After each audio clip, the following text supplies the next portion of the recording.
One of the core teachings in the Nididhyasana text, no matter whether it is the Ashtavakra Gita, the Avadutta Gita, the Mandukya Upanishad, the Ribhu Gita, is that we are already what we are seeking.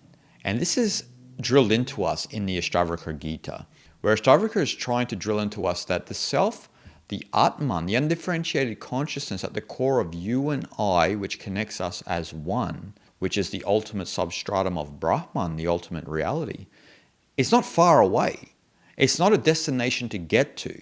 We are already that right now. But that's very hard for us to understand from an egoic jiva level. We can't understand how we can truly be the self, the Atman. We are already enlightened right now, but we've got this layer of conditioning that eclipses this true reality of the true self. And so I want to read to you a verse today from the Ashtavakra Gita, which is plain and clear upon where the self arises, where the Atman, the undifferentiated consciousness, is, and how far it is to get to. So without further ado, the self, which is absolute, effortless, immutable, and spotless, is neither far away nor limited. It is verily ever attained. So Ashtavakra gives us a glimpse of where the Atman is and what is required to be it. As he says in this verse, that it's never attained, it's ever attained. It's always within us. It is that eternal essence that is one with the ultimate reality of Brahman. But when we engage in spiritual practice and we are on the path, then we often get confused because we have a goal, but the gold really is fool's gold. Because often when we get to a certain goal in our spiritual practice, we realize we've only opened up another avenue or channel to further our practice. William Walker Atkinson once said that as we go up the mountain on a spiritual practice, we often get to one peak and then look above and then we realize there's another peak to climb. And the point with what Atkinson was trying to say is that the destination is the journey itself, and that we need to get out of this habit of thinking we need to attain goals. This comes from a linear perspective. And a lot of us, particularly in the modern day, have a linear perspective. And when we think in a linear way, we are in some sense out of sync with nature, because nature itself is non-linear and it's cyclical. And so when we relate this to the realization of the self is not something that we can attain. It's not a goal because it's ever present and it's always there, even though we think it's something to attain. Now, I'm not saying that you should give up your spiritual practice. You need to continue to cultivate and to, in some sense, down-regulate your sense of ego through spiritual practice so that this light begins to shine more and more through you. But one of the shortcuts is to try and reinforce into your mind that you are already the self. Now, I'm not talking to you as the ego or the jiva, but I'm talking to you as the ultimate substratum. I'm talking to you as the Atman. You are already that. It's not far away. It's not a place to get to. It's already there within you. And so Ashtavakra mentions in this chapter effortless, that the self is effortless. What he means here is that the self has nothing to exert for. There is no need for action. The self actually is ever inactive. It is tranquil, it is calm, it is serene, because it is one without a second. And even saying one is, in some sense, not sufficient, but we are, in some sense, at the perils of language, so we can only use the word one. And so the best way to say it is the Atman is one without a second. And so it is completely inactive, because even in the realm of action, there is not a doer doing the actions, if you understand what I'm saying. The doer of actions and the thinker of thoughts are the one who causes trouble in the world.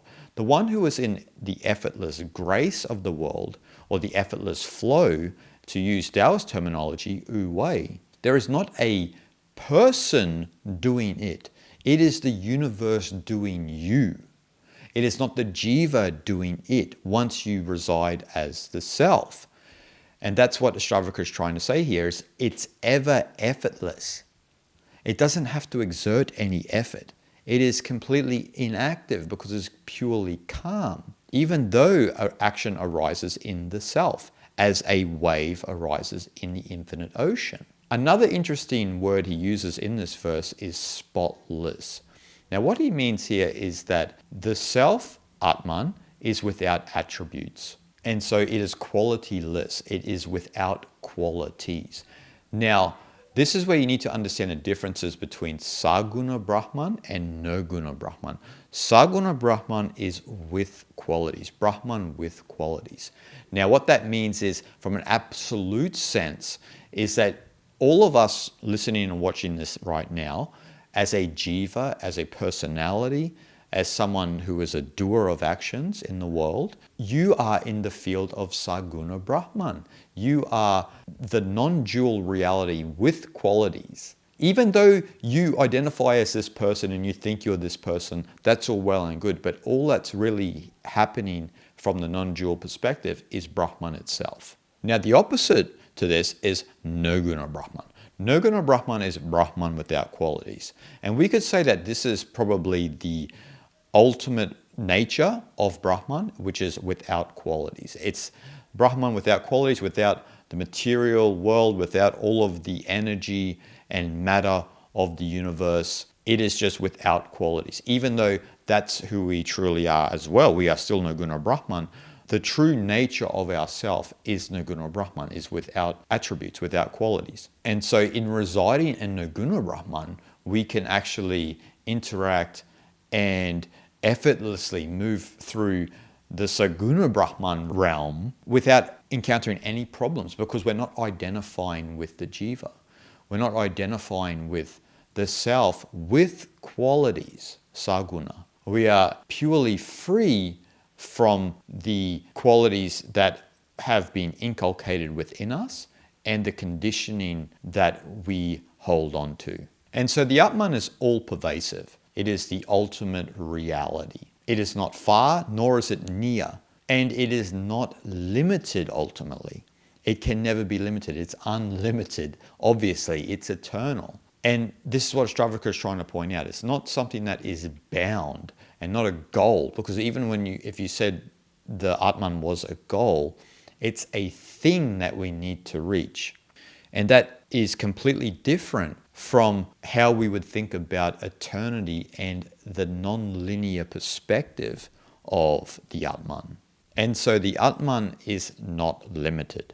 Things that we see, sense objects, even the senses themselves, are limited.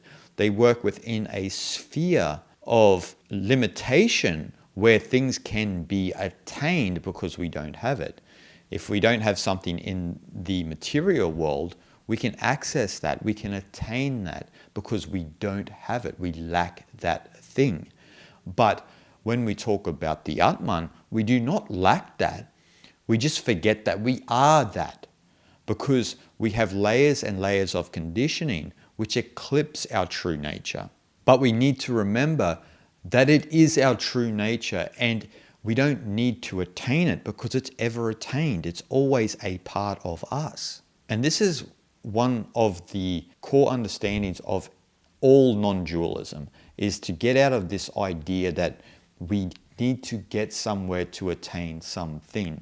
And it's just a change of thinking. We need to reorient our thinking into the way nature actually is. When we look out into the world of nature, it does not think in a linear motion. It is not a linear system. It is a non-linear system. And so we are nature as well, but the way we've been trained to think eclipses our natural thinking, which then eclipses our awareness of the true self. But so we need to do the work to reorient our thinking back into the way nature actually is within ourselves so that we can fully embody and imbibe the true self, the Atman, the ultimate undifferentiated consciousness of reality that you are. Shanti, shanti, shanti.